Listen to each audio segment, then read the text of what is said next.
Now, to finish up the lecture, let's talk about albumin and Lasix, because this is a super controversial topic. Now, these two are friends just without us discussing them, because albumin actually transports Lasix to the kidneys, and therefore they need each other in order to work. So you would say, if the patient was hypoalbuminemic, perhaps the Lasix isn't going to work as well. Let's put that to the test. What are the effects that we expect to see with the combination? And this is the result of a systematic review and meta-analysis looking at 422 patients with 13 different trials. I know this is not impressive. 422 patients, that's all we have to base our knowledge of albumin and Lasix, but that is what we have. And these data were published in 2021. Giving patients albumin with Lasix showed an increase in urine output by almost 32 milliliters per hour. Okay, cool. Thanks. But this effect was only seen for a 12-hour duration. After that, kind of loses its gas, so to speak. And these patients, in order to see this particular benefit, would have to receive over 30 grams of albumin, so more than 2 doses of albumin, not just one little vial necessarily.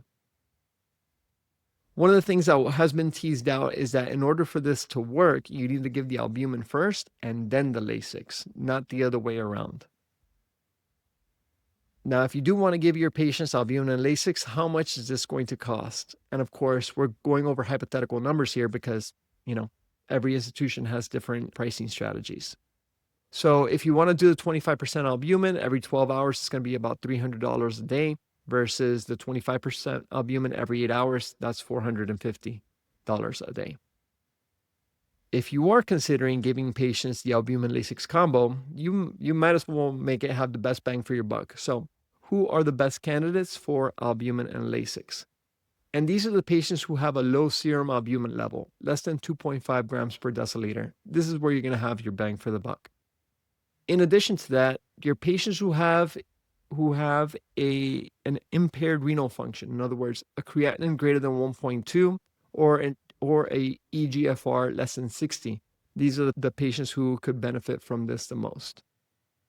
Now, is there a mortality benefit in giving patients albumin who are septic with hypoalbuminemia? And this is retrospective data, over 3,300 patients, but the answer to that is yes. The concoction that they used to determine this mortality benefit in giving this albumin Lasix combination was one arm received albumin for 18 hours versus another arm received albumin and Lasix for 25 hours. So here they saw the mortality benefit, where the in-hospital mortality for the group that received just the albumin was 38.7% versus the albumin and Lasix group saw a 25.1% mortality, with a number needed to treat, which is under 10, which is good enough for me, of 7.4. Now, the important thing to take into account here is that this is retrospective data. Even though they have a whole bunch of patients, over 3,300, it's still retrospective data. I do have to plug in my book, The Vasopressor and Inotrope Handbook. It is available on Amazon as well as my Shopify store. Pick up a copy if you haven't already. It helps support my work.